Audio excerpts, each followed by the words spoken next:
Para poder conversar precisamente las acciones que se vienen desarrollando, ya está con nosotros el jefe del gabinete, Gustavo Adriancén, a quien recibimos y le agradecemos por estar con nosotros aquí. Señor ministro, ¿cómo está? Buenos días. Muchas gracias, Romy. Muy buenos días y dispuesto a informar a la nación a través de TV Perú de las acciones que viene desarrollando el Consejo de Ministros a lo largo de todo el país. Fíjate, por disposición de la señora Presidenta Constitucional, desde el día de antes de ayer nos hemos encontrado todos movilizados en diferentes regiones para atender este fenómeno de lluvias intensas, que es un fenómeno que obedece a la temporalidad climatológica. Afortunadamente no tenemos, y así lo ha informado Senam y los organismos especializados, razón alguna para pensar que el fenómeno del Niño se va a presentar. Entonces nuestros ríos generalmente, en términos generales quiero decir, están dentro de sus niveles normales. Pero ¿qué ocurre? Como estamos en temporada de lluvias, hay lluvias que un día, 2, 3 días, se intensifican de manera significativa y eso provoca la crecida de los ríos. Pero Romy, nosotros estamos trabajando hace más de 3 meses en tareas de prevención y descolmatación de ríos. Fíjate, a través de ANA se había dispuesto que hacia el mes de septiembre más o menos se inician labores de descolmatación desde las cuencas de Cañete en Lima hasta las de Sarumí en Tumbes. Esa tarea ha culminado con éxito y hoy nuestros ríos costeros, si bien están crecidos, se mantienen dentro de los cauces. Hemos tenido también la previsión de movilizar maquinaria de la ANA, que estaba haciendo trabajos en el norte, donde he referido, hacia el sur, y han venido hacia la cuenca de Lima, donde yo el día jueves hice un sobrevuelo sobre las orillas del río Chillón, del río Rímac y del río Lurín. En los 3 casos pude observar lo que te digo. Las aguas han crecido de manera significativa, pero están dentro de su cauce, no hay desbordes, la tarea de prevención ha sido exitosa. Hemos tenido oportunidad de ver además maquinaria del ejército operando directamente en las cuencas y están trabajando allí. Ayer mismo, el que habla, junto con el ministro del Ambiente, viajamos a la región San Martín, donde tuvimos oportunidad de visitar los distritos de Morales y de la banda de Chilcayo. Allí también el río había sobrepasado sus cauces normales por las lluvias intensas que se produjeron los 2 días anteriores y eso había provocado que las quebradas aledañas al río, que se alimentan del río, incrementen significativamente su caudal, lo que había provocado inundaciones en estos 2 distritos. Estuvimos con los alcaldes de los 2 distritos, estuvimos con las comunidades y vimos a nuestras fuerzas de intervención rápida del ejército operando también en la zona. Te voy a decir algo, Romy. Las comunidades mostraron su profundo agradecimiento hacia la señora Presidenta por la rápida acción del gobierno solucionando este desastre que habían sufrido sus comunidades.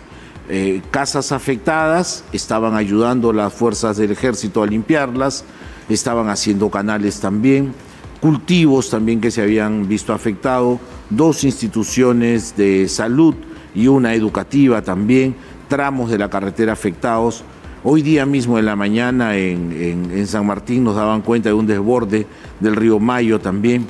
Pero quiero decir, esto forma parte de un fenómeno climatológico natural y estamos trabajando con los 3 niveles de gobierno, gobiernos locales, gobiernos regionales y gobiernos nacionales, en la tarea de aplacar los daños que hayan causado. Así es que de cada uno de estos problemas se desprenden también tareas focalizadas, ¿no? Por ejemplo, usted menciona el tema de los cultivos, de seguro que el Ministerio de Agricultura tomará acciones, ¿no? Por ejemplo, estábamos viendo la afectación, 1.200 hectáreas que se van a ver perdidas en la zona norte, producto de las inundaciones, el tema de infraestructura de las vías también. Para este año, señor ministro, el tema de inversión pública, usted nos hablaba de esta coordinación directa con los 3 niveles de gobierno, con los gobiernos regionales, de repente, ¿cuánto se ha previsto para superar cada uno de estas falencias o brechas que hay, infraestructura vial, ¿no?, educativa de repente, y que finalmente en situaciones de estos temporales nos ponen en evidencia cuánto falta hacer? Sí, mire. En realidad yo en materia de infraestructura soy un terco porfiado en la necesidad de la creación del nuevo Ministerio de Infraestructura, porque el Perú que estamos esperando para este año 25 y los años siguientes necesita nueva infraestructura.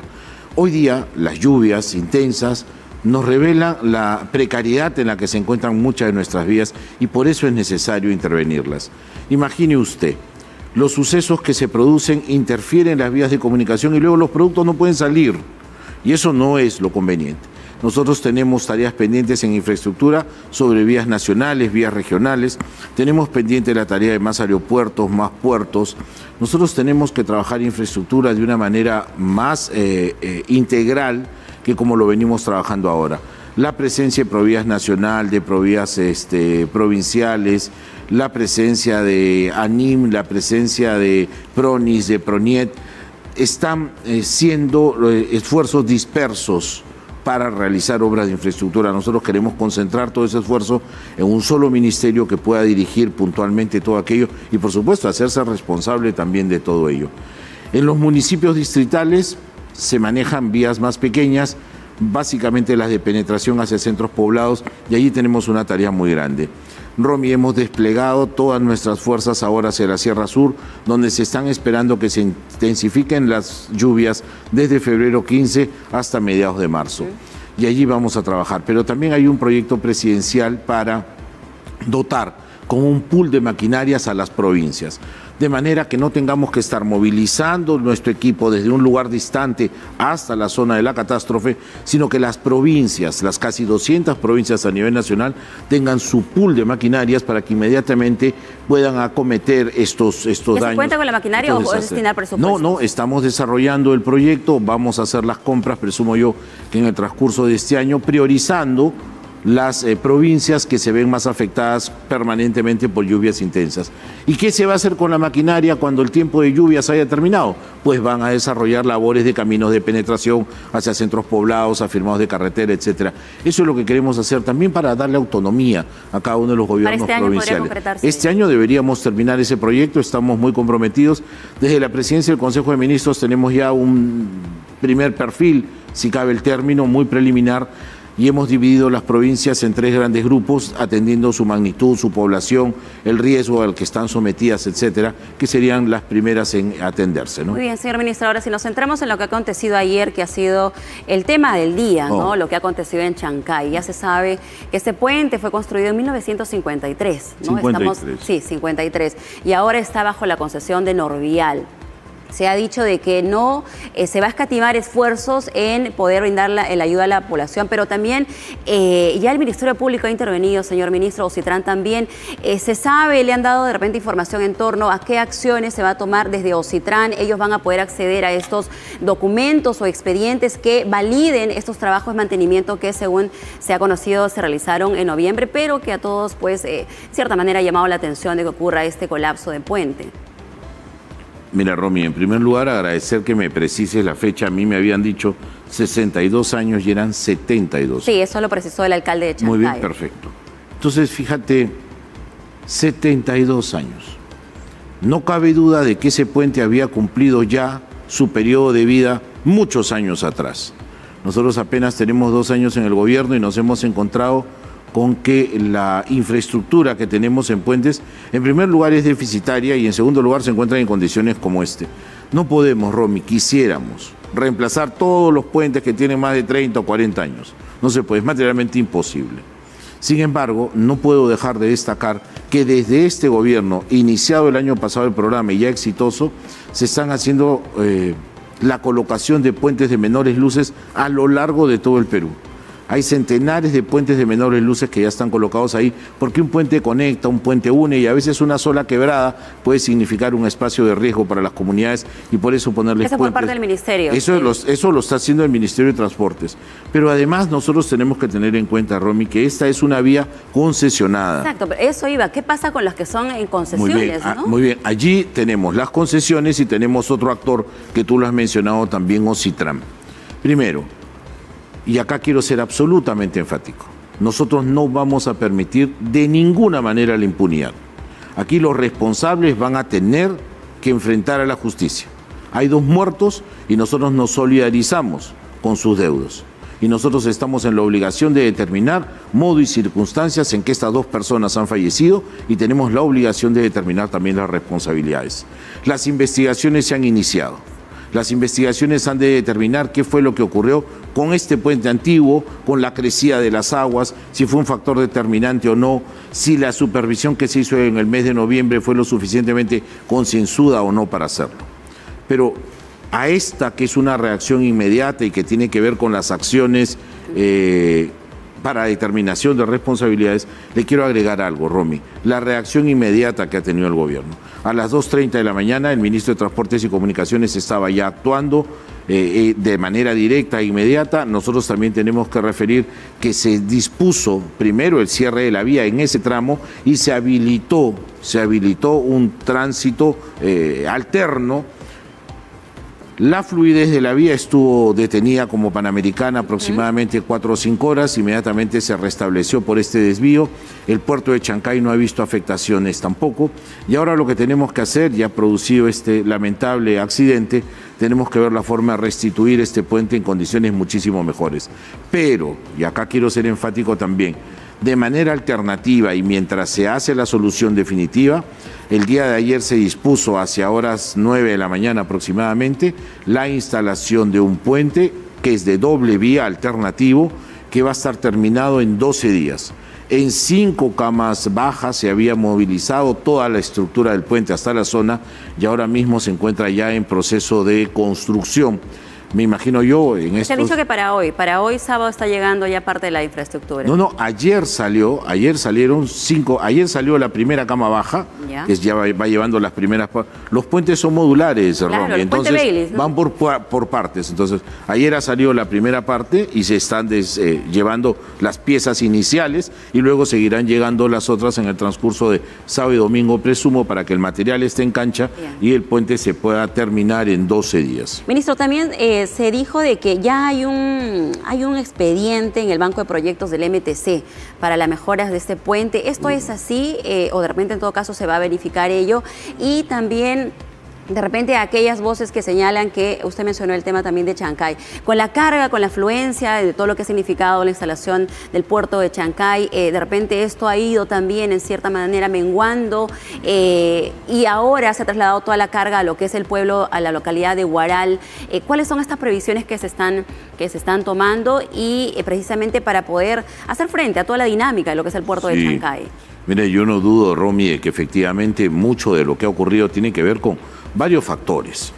La antigüedad del puente, el aumento significativo del caudal del río, la sobrecarga que ha llegado desde que el puerto de Chancay se ha abierto, porque es cierto, trasladaban buses, trasladaban autos, como hay un auto que también se deslizó y tuvo estos problemas en el río, pero ha llegado ahora carga en grandes contenedores que probablemente también haya sido un factor concomitante. Yo no soy un experto y mal haría yo si me aventuro a decir sucedió por esto, por este otro.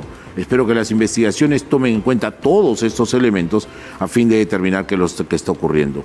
Pero Chancay y Huaral van a estar afectados, va a estar afectadas toda la línea vial, que ahora tiene que recibir hacia el norte y sur carga extraordinaria que antes no tenía por Chancay. Y con la antigüedad que tenemos, el trabajo es muchísimo más arduo. Ahora, tenemos que también tener en consideración cuáles son nuestras capacidades para poder remozar, quiero decir, o poder reconstruir toda la vía, derrumbar los puentes viejos y poner puentes nuevos a lo largo de todo el país. Digo, esto es no solamente una inversión que se hace necesaria, sino que es gigantesca y que tenemos que tener en cuenta también cuáles son nuestras limitaciones para ello.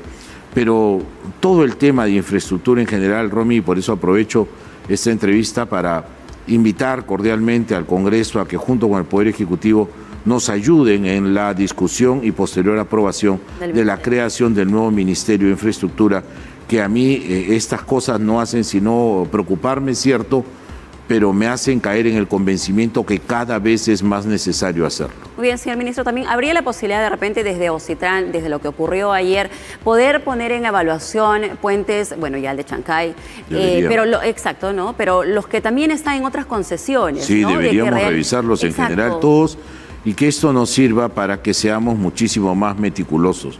porque si de esa evaluación que se menciona en noviembre se hubiera tomado la decisión de cerrar la vía como consecuencia del alto riesgo, este caso no hubiera sucedido. Pero probablemente en el momento que se hizo la evaluación en noviembre no se determinó la necesidad urgente de cerrar la vía, sino de seguir trabajando en ella. ¿No se esperaban estas lluvias intensas? Bueno, claro. La magnitud probablemente no, pero la temporada era evidente de crecida de ríos, ¿no? Pero hemos visto trabajos de descolmatación, hemos visto también el trabajo que viene haciendo ANIN, ¿no? Aquí en Lima, que da cuenta también de esos trabajos de gobierno a gobierno que nos ponen a un nivel alto en lo que es la ejecución de obras. Mira, no lo dudes, estamos ejecutando con ANIN solamente infraestructura educativa, de salud, estamos haciendo obra de infraestructura vial, de riego, caminos muy grandes, sí, lo seguiremos haciendo y vamos a superar largamente la inversión del 2024. Por otro lado, tenemos un nuevo ministro de Economía que nos ha asegurado inversiones en APP y en obras por impuestos significativamente mayores que el 2024.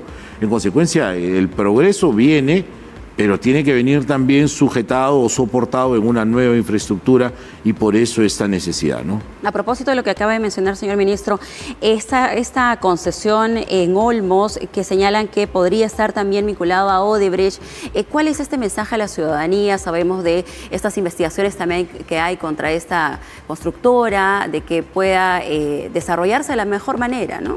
Mire, a mí me parece que todo lo que tiene que ver con el sistema de concesiones tiene que ser objeto de una revisión, porque lo que hizo el Estado en ese momento fue entregar a privados servicios públicos.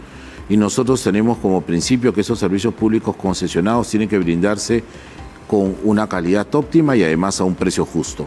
Y ya tenemos denuncias de algunas situaciones en las que esto no se estaría cumpliendo. En consecuencia, hay que acelerar allí la atención, la supervisión y sobre todo la labor de fiscalización de los organismos reguladores a efecto que las concesiones que se han entregado puedan efectivamente cumplir el propósito para el que fueron entregadas, ¿no? Muy bien, señor ministro, no queríamos dejar de lado su viaje a Francia. Usted ha estado de viaje porque hay reuniones que se vienen desarrollando de manera continua en torno a la OCDE. Situaciones como los que ha pasado ayer, el tema de infraestructura vial, el país, el tema educativo. ¿Cómo cada una de esas situaciones nos va sumando o de repente poniendo en alerta de lo que debemos de mejorar para alcanzar estos objetivos y ser parte de lo que es la OCDE como país, esta invitación que está pendiente? Muchas gracias, Romy. Aprovecho para dar cuenta al país de lo que significó el último viaje en Comisión de Servicios a la República de Francia. Y quiero decir que este viaje surge como consecuencia de una invitación personal que el presidente Macron hizo a la presidenta Dina Boluarte. Ella, por razones de agenda, se disculpó con el presidente Macron y me encomendó a mí representarla.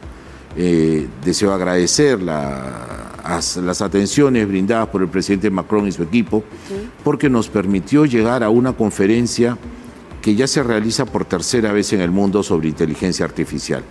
Fíjate, entre los participantes a la conferencia estuvo, además del presidente Macron como anfitrión, estuvo también el primer ministro de la India, el señor Modi, estuvo el vicepresidente Vance, estuvo el señor Matías Cormann de la OCDE, estuvo Guterres de la Organización de Naciones Unidas, una altísima representación del primer nivel del mundo. Y el Perú, Romy, fue el único país latinoamericano allí presente. Yo, además de sentirme orgulloso y satisfecho por la incomparable experiencia, quiero decir que el Perú está participando hoy del debate global de la inteligencia artificial, que aunque muchos no lo crean, ya está entre nosotros y es mucho más que ChatGPT. Claro. La inteligencia artificial hoy día tiene, entre otras aplicaciones, una en la medicina que es sumamente importante. La inteligencia artificial puede leer lo que el ojo humano no puede leer en algún diagnóstico radiográfico, por ejemplo.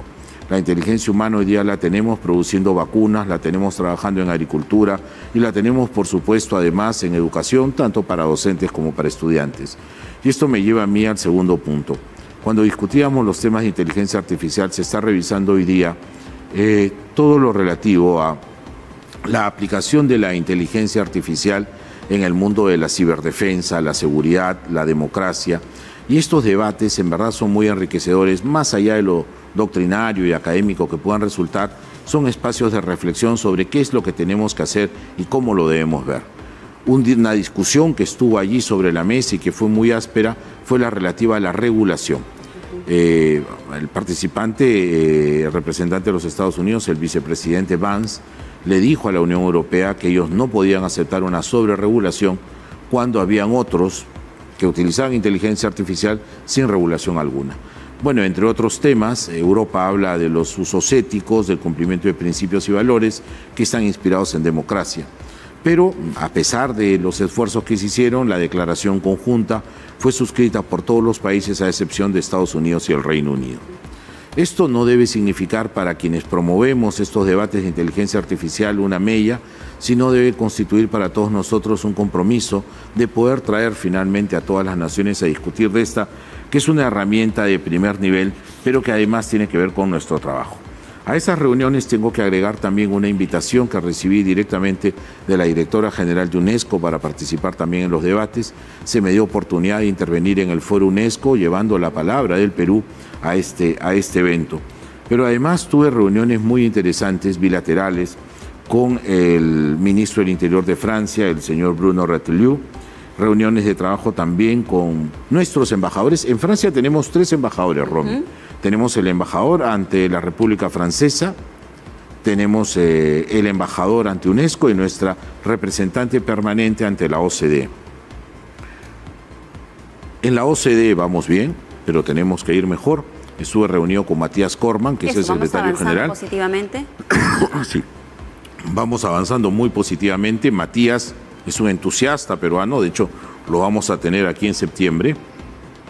Y estamos trabajando con él porque él encuentra en el Perú las condiciones suficientes para que el país se pueda ir.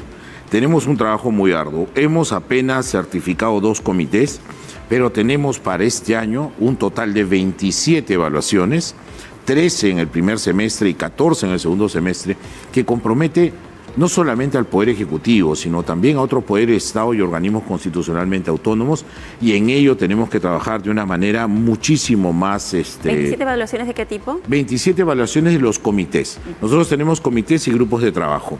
Ya hemos certificado 2 comités de un total de 25, y ahora tenemos que, a través de los grupos de trabajo, ir presentando la labor que está haciendo el Perú en cada uno de los temas. ¿Qué pasa? Se hacen estas visitas, se hacen estas evaluaciones y se formulan recomendaciones. Y luego le asiste al Estado peruano cumplir esas recomendaciones. Y una vez que ya las ha cumplido, las presenta. Y le dice, mira, ya están todas las recomendaciones cumplidas. Ellos chequean, check, y te dan tu certificado. Un comité más. Ya tenemos 2, nos faltan todavía otros tantos. Pero si hacemos bien nuestra tarea este año, yo confío, aspiro que unos 8 comités podrían estar certificados también ahora. Qué bueno. También hemos sabido de esta reunión también que ha tenido con el canciller de Panamá y otras autoridades de talla internacional. Sí, estuvimos reunidos con el canciller de Panamá, el señor Javier Hacha, una reunión muy interesante. Los latinoamericanos tenemos una manera muy particular de ver nuestra región. Y lo hacemos además de una manera muy empática y de una manera muy solidaria, muy fraterna, que fueron los términos en los que se desarrolló esta reunión. Panamá, a través de su canciller, no dejó de expresarme sus preocupaciones por lo que está sucediendo en la política global, pero además me hizo saber también de las necesidades que tenemos como naciones democráticas de integrarnos y unirnos para consolidar precisamente este proyecto democrático y alejarlo de todas estas pretensiones autoritarias que van por allí por el mundo. Y luego, no quiero dejar de mencionar, si me permites un minuto, Romy, la visita que hice al stand peruano en la exposición del vino de París. Mira, hemos llevado nuestros vinos y nuestros piscos. Hay 50 y pico bodegas que han estado representadas en pisco, espíritu del Perú. Y yo he visto con gran satisfacción el impulso y la buena voluntad que existe de los productores de piscos para dar a conocer nuestra bebida nacional. La receptividad es magnífica. En esta feria no se compran licores, solamente se va a catar y se va a hacer negocios. Y se han abierto nuevas puertas para nuestros productores y por eso yo voy a insistir con las autoridades competentes para que nuestra presencia en este tipo de ferias sea mucho mayor y podamos llevar a los paladares del mundo las exquisiteces que tenemos en el país. Tiene mucho impacto las ferias internacionales. Eso es lo que haremos. El vino, el pisco, nuestras artesanías, también nuestros destinos turísticos. Sin duda, ¿no? Los réditos que se tienen luego de estas inversiones que se tiene por parte del Mincetur definitivamente son el doble o el triple, según estaba revisando una información. Si es que invertimos tanto en determinado stand, lo que nos regresa son más turistas, más inversiones, así que Definitivamente muy bien. Señor ministro, si me permite solamente dos temas en esta parte. El tema delegado. Va a pasar a manos, bueno, ya en todo caso está en proceso de transferencia al IPD. Hay algunas voces, como por ejemplo, Carlos Neuhaus ha señalado de que si se ha conseguido precisamente la sede de los Panamericanos 2027 es precisamente por legado. Hay la posibilidad, está de repente en posibilidad de que esto no se llegue a desarrollar de la manera como todos esperamos. ¿Qué va a pasar con lo que es legado al IPD? Incluso se señala de que podrían haber intenciones de terceros. ¿Cuál es su mensaje a la ciudadanía sobre todo? Bueno, en primer lugar, informar a la ciudadanía que la voluntad que tenemos es la de ir desarrollando una política de modernización del Estado. Y de la misma manera, como te hablaba del Ministerio de Infraestructura, tenemos los proyectos de fusiones ministeriales y tenemos esta tarea que se acaba de iniciar ya, que es con la extinción del proyecto legado. Mira, estuve yo presente hace casi un año en Miami, donde conseguimos la sede para los Panamericanos Lima 2027, siendo de los pocos países en América Latina que han hecho 2 Panamericanos. Ahí está Brasil, México, Estados Unidos seguramente. No nos va a volver a tocar sede de Panamericanos en muchísimos años más, pero comprenderás, Romy, que todos quieren tener las sedes. Para Lima 2027 nosotros tenemos la tarea ya muy avanzada. Después de Lima 2019 y la buena conservación que se ha hecho de nuestra infraestructura, vamos a llegar a Lima 2027 con muy pocas obras de infraestructura que realizar. Hay proyectos para hacer 3 torres más, que se deben de construir pronto. Hay algunos deportes nuevos que requieren... Perdona. O sea, ¿podría en todo caso reforzarse más con presupuestos para seguir potenciando? Sin duda alguna, y ya centrados en una sola organización y no tener legado, tener IPD, etcétera. Ahora, desde el IPD se van a tener que desarrollar capacidades y fortalezas para poder hacer suyas estas actividades propias del legado para que puedan continuarse. Si hay algún riesgo de que los juegos no se realicen, yo no veo ningún riesgo, la verdad. Los Bolivarianos 2025 están culminadas las obras en un 95%. Yo personalmente tuve oportunidad de verlo así. Y por lo demás, garantizar que vamos a seguir en la línea del éxito deportivo que se ha manifestado todo el año 2024 en las Olimpiadas y luego en los 6 mundiales que se han realizado y en los Bolivarianos Bicentenarios 2024. Es una nueva organización y nosotros nos preocuparemos por reforzarla. Vigilantes, por supuesto, estaremos todos, que aquellas denuncias que se han levantado se investiguen y, repito, como lo dije hace un momento, impunidad cero en este gobierno. Y por último, nada más, señor ministro, si nos permite, el tema de seguridad. Usted sabe que todos en realidad estamos expuestos el día con día desde que salimos de la puerta de nuestra casa, estudios, en el lugar que nos encontremos. ¿Cuál es este compromiso o en todo caso estos últimos resultados que se están obteniendo? Se ha desarticulado algunas organizaciones peligrosas de lo que es extorsionadores, que finalmente es el que ataca al ciudadano de pie, ¿no? El de la bodega, el de transporte, y más aún cuando también desde el Congreso están recolectando firmas para una posible moción de censura para el ministro Santibáñez. Bueno, en primer lugar expresar, voy a ir por el final. Nosotros somos absolutamente respetuosos de la dinámica parlamentaria. Sabemos que este juego de equilibrio de poderes tiene que ver también con una rendición de cuentas que debemos hacer los ministros ante el Congreso de la República, y esta práctica de promover mociones de censura, interpelaciones y eventuales mociones de censura es perfectamente comprensible. Nuestro ministro acudirá, si es interpelado, si se juntan las firmas, acudirá, dará razón, como lo hace pública y diariamente el ministro, de las actividades que se están haciendo en la lucha contra la delincuencia y el crimen organizado. Pero este es un fenómeno, yo no quiero justificarme en que es un fenómeno global, etcétera, pero sí quiero decir que es un fenómeno novísimo y que nosotros lo estamos enfrentando ahora con todas las herramientas legales y logísticas que poseemos. Sin embargo, somos conscientes también que necesitamos de ayuda. Y la reunión que yo tuve bilateral con el ministro del Interior, Ratelieu, me hace creer de que efectivamente de Francia, que con la cooperación internacional vamos a poder mejorar significativamente nuestros esfuerzos. Se ha explicado que el crimen organizado utiliza nuevas tecnologías y nosotros requerimos cómo enfrentar esas nuevas tecnologías, y lo vamos a hacer efectivamente. Tenemos la intención, hemos apalabrado ya un compromiso con el ministro del Interior para firmar, Dios mediante, en junio en Niza. Bueno, yo no iré, pero el ministro del Interior y Dios mediante la señora presidenta también, a la cumbre de los océanos, y allí poder suscribir un convenio de cooperación entre el Ministerio del Interior francés y el Ministerio del Interior del Perú, básicamente para la provisión de intercambio de información, inteligencia y, cuando no, recursos logísticos.